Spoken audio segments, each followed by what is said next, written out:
binadamu. Kwa sababu shamba kama hili hapa kazi yake ni kumaintain.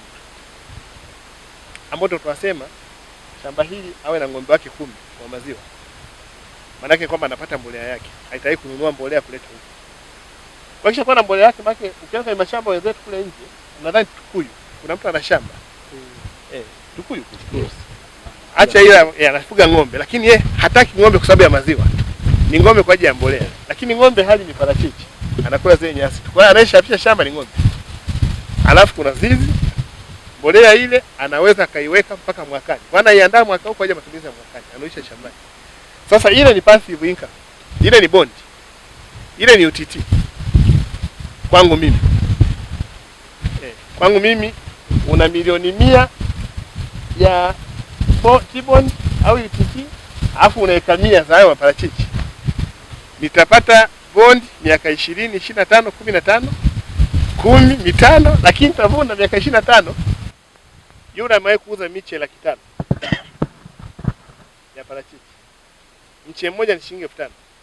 Miche 500,000 ni shilingi ni 2.5 bilioni. Kwani ukienda kwa yule mtu ukamkuta na shamba la miche kama ile hapo, akwambia mimi nauza miche, naomba benki unisupport. Ile unaona ni miche. Unaweza kumwamini? Sasa ni lazima benka wake, nadhani benka wake yuko hapa, anayembrani sasa. Akwambie wewe ni ofisa kwamba huyo mpe mkopo kwa sababu kwa miaka 5 ameuza miche milioni 1. Maki ndiye kazi yake ya kila siku. Sisi mtu anafanya tu anakuambia nimeimport mbegu za parachichi kutoka South Africa. Come on, si kile ni kitalu kama cha huyu. Ni kitalu kama cha huyu. Kwa nilichokuwa nataka sana kwa benki kwamba hebu njooni pamoja na kutembea na utalii, lakini akili ya benka iamini kwamba that is money. That's collateral. That's collateral. Huyu mtu amejitunza 8 years. Anavuna. Tunachowasaidia si ni kuambia kwamba yeye anapeleka benki. Kwa sababu hao ndio wanatunza ndani. Lakini akaanza kuonyesha the numbers yake toka anaanza kuvuna. No. Mwaka juzi mlivuna tani ngapi? 40. Season ya mwaka jana? 30. Expectation ya mwaka huu? 80. So, they are growing. Na hapa hawa ni kama Wamasai. Masai akwambia na ng'ombe 50. Akiibiwa ndo anakuambia nimeibiwa ng'ombe 200.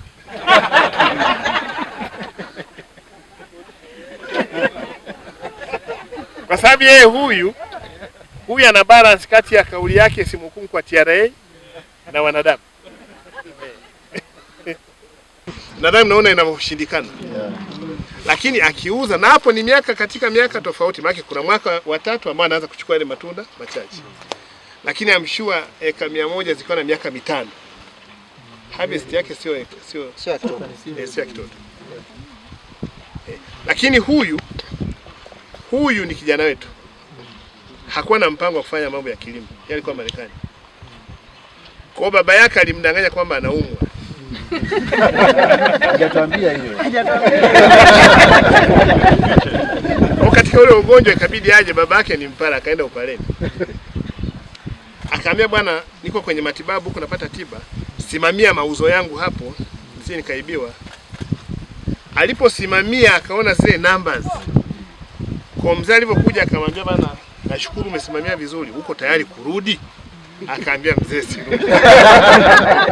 Ikabidi asajili kampuni yake inaitwa Milele. Na akanua na eneo lake upande wa kule, amejenga na nyumba yake na mashamba yake. Lakini akaja na concept moja nzuri sana. Tuna engineers wa mabarabara, si ndio? Architect wa majumba. Yeye huyu ni engineer wa kudesign mashamba. Kwa hiyo namwambia tu kwa mimi poli langu hili hapa, anakudesignia shamba. Namna ya miche kukaa, mifumo ya maji, namna ya kuweka mbolea, ofisi, nyumba ya shamba. Anaweza kudesign pia shamba la mifugo. Wewe mwambie tu mimi nataka kufuga kuku, yeye atafanyia designing zote za shamba lako. Kwa hiyo huyu ni mkandarasi wa miundombinu ya kilimo. Kwa hiyo anafanya kazi nyingi Dodoma, anaitwa Iringa, mikoa mingi tu anafanya hizo kazi. Lakini yeye mwenyewe ana kampuni yake inaitwa Daima Milele. Lakini aliamua kubaki hapa baada ya kwenda nje baada ya kuona the numbers. ile pesa ambayo isimamia kwenye mavuno ya mzee.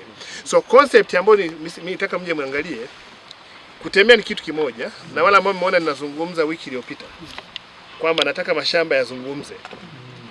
Ninyi mmekuja hapa shambani. Sasa kama huyu bwana angekuwa ana restaurant huko ndani, maana watu wangechoma hapa nyama, wangekunywa kahawa. Nadhani watu wa Mbeya, Faramagoa tulishaenda kule Kalongo Farm. Shamba inayozungumza kwamba sisi tunataka mtu akija huko shambani, huu ni utalii. Kwa mtu anaweza kuchukua familia yake, nilienda Njombe wakati wa mkutano wa benki, niliona sehemu fulani nzuri. Akija hapa na mtoto wake, ana activity nyingi za kufanya. Lakini unaweza kuona kwamba baba yake amejenga pale ile nyumba. Ile ni nyumba ya Masaki kabisa. Lakini katikati ya shamba. Hapa nyie toto mnaeka ngapi? 250. Eka 250. Katikati ya eka 250 amejenga makazi yake.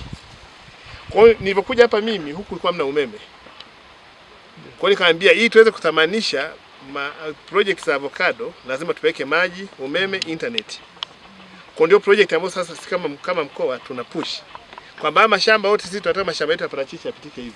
Kwa barabara zipo, maji yapo, umeme upo na internet zipo. Na ndio maana tukabadilisha jina la kikao cha mkoa, baada ya kuita kikao cha barabara. Tukasema tutakuwa na kikao cha miundombinu.